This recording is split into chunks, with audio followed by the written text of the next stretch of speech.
For all of Nintendo's hearty fuck-ups, the Wii U, the red-tinted migraine-generating device, those little tiny GameCube discs that all the other consoles endowed with normal-sized discs used to laugh at and bully in the locker room, they have had at least two completely unqualified good ideas: Paper Mario 2 The Thousand Year Door, and ending every Metroid game with a striptease. But since Nintendo are physically incapable of raising a triumphant fist without at some point punching themselves in the bollocks with it, they have since used the Paper Mario IP as a snot rag, and a means by which to line the cages of a startlingly incontinent parrot. And so the race has been on within the indie circles to fill that specific niche. Bug Fables tried it, but didn't quite have the same energy for my taste. Rainbow Billy tried it, but I think I'm literally the only person who remembers Rainbow Billy. And now we have the latest contender, Escape from Ever After, which I have to say of all the Paper Mario imitators takes the most cues from Thousand Year Door without a doubt. In fact, let's not mince words, it takes all the cues. It's like a fucking kleptomaniac at a snooker tournament. It's got the same visual style, the same combat, the same badge system, the same partner system, same level up system. I'm pretty sure the main character wears the exact same fucking shoes as Mario. And speaking as someone who's psychotic enough about Thousand Year Door to have paid close attention to the shoes, I rather liked Escape from Ever After, because the most important ingredient that completed the Thousand Year Door formula, the icing on the bukkake shoot as it were, was its sense of humour and irreverence for the Mario IP, which was surprising considering after that unfortunate Zelda CDI business, Nintendo adopted a policy of jealously protecting its IP in the manner of a wealthy lunatic hoarding their urine in bottles. And to recreate the same level of irreverence, you'd need to take the piss out of something with the same degree of being universally known and understood as Mario. Escape from Ever After went with storybooks and classic literature, and that very much fits the bill. I mean, we all know who Goldilocks is, and can all come together and laugh heartily at the porn parody version in which Goldilocks discovers which of the bear's tongues is not too moist and not too scratchy. In Escape from Ever After, we play as Flint Buckler, a character in a children's storybook who arrives at the castle of the villainous dragon only to find the Great Hall given over to a cubicle farm, and a receptionist asking if he's here to deliver the paper cups for the water cooler. Turns out an evil oppressive corporation in the real world has developed the technology to enter the world of storybooks, and has been poaching them as free real estate and enslaving the residents in 9-to-5 desk jobs, all of which apparently made more sense to the board of directors than giving the human workers a reasonable health benefits package. So Flint vows to destroy Ever After Incorporated by the cunning method of joining them and doing everything they tell him to do. He's going to bring them down from within, you see, and hopefully he remembers to write that intention down and entrust it with a reliable lawyer before the ethics tribunal starts. The work he's required to do for the corporation largely involves going on adventures and having lots of smashing fights, which is just as well for us, and over the course of the game, his party, or rather department, is joined by the dragon that was once his nemesis, an upbeat pacifistic big bad wolf, a skeleton wizard who gave up villainy to become head of human resources, and an ill-advised punk edgy rebranding of an adorable teddy bear mascot. Let's all take a moment to irreverently giggle at all those characters being not what they're supposed to be.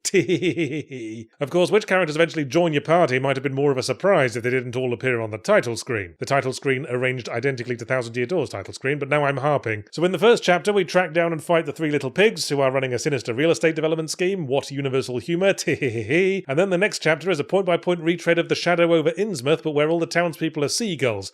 What? Okay, slightly less universal humour, but I'll roll with it. I like what the game does with characterization. There's this running theme of self-aware fictional characters trying to figure out who they are if they're capable of existing outside of what their author wrote. And that's some pretty deep existentialism for a game about blatting Red Riding Hood's grandmother in the face with a shield. The main character's a bit flat, but that's kind of the point. Other characters call him out for being a stock storybook hero type. The dude presented early on as a stock evil corporate boss type becomes actually really sympathetic by the end, and yet I wish the game had gone into more depth in certain other areas. Some characters don't quite get the fleshing out they deserve. Sherlock Holmes shows up, which was a great opportunity to explore the relationship between a character and an author who has grown to hate them, or finally reveal what he was getting up to with Watson in all those off-screen between-story cocaine-fueled hangout sessions. But no, he's just there to be a one-joke MacGuffin and boinky cosmic horror, which might be a space issue, it's not a long game, which sort of brings me to the Barbar the elephant in the room, the inevitable and arguably invited comparison to Thousand Year Door. Okay, probably not arguably at all, going by the title screen thing. Ever After takes so many cues from Thousand Year Door that any praise or criticism one could have for its core combat and platforming gameplay should in fact be directed at Thousand Year Door. I guess it deserves props for doing a great job of copying it. You do have to be a pretty good artist to reproduce an old master. I guess the animation's not quite as good. Some characters feel the best way to illustrate that they are talking is to madly fling their heads back and forth like a Muppet on a teacup ride, and I really hate the one ocean journey chapter where all you do is stop every 10 yards for a standard battle and get a free complete heal after each one. It's about as exciting and challenging as flicking bogeys at a very large wall that you're standing very close to. Ultimately, the answer to the question, is it as good as Thousand Year Door, is inevitably no. It's good, but it's not great, and it's only about half the length. When I was struggling with the final boss and was thinking it might be worth grinding up on some side quests, I quickly ran into the issue of having done all of the meager selection of side quests available. Except for the Pit of 100 Trials, of course, and bollocks to that, frankly. Excuse me, Yards, it's a Tower of 100 Trials. It is completely different because it goes in completely the opposite direction. See, this is the problem. This is the problem right here. Thousand Year Door was a huge game with ridiculous amounts of side content, and the inclusion of the Pit of 100 Trials felt like an act of exasperation. Oh, you finished the story, that's okay. Here's like 1 million side quests. Oh, you've done all those. Here's a bunch of collectibles and minigames. What? Why are you still here? You need more? Fine. Here's a ridiculously hard and extremely boring combat challenge. Are you happy now? It was one small, easily ignored part of this massive game intended to appease psychotics. Its presence in a much smaller game is a huge wobbling erection sticking out of the middle. And it's only in the game because Thousand Year Door did it. Would you jump off a bridge because Thousand Year Door did it? Escape from Ever After. Sorry, I can't hear you, Yachts. I'm in the middle of jumping off this bridge.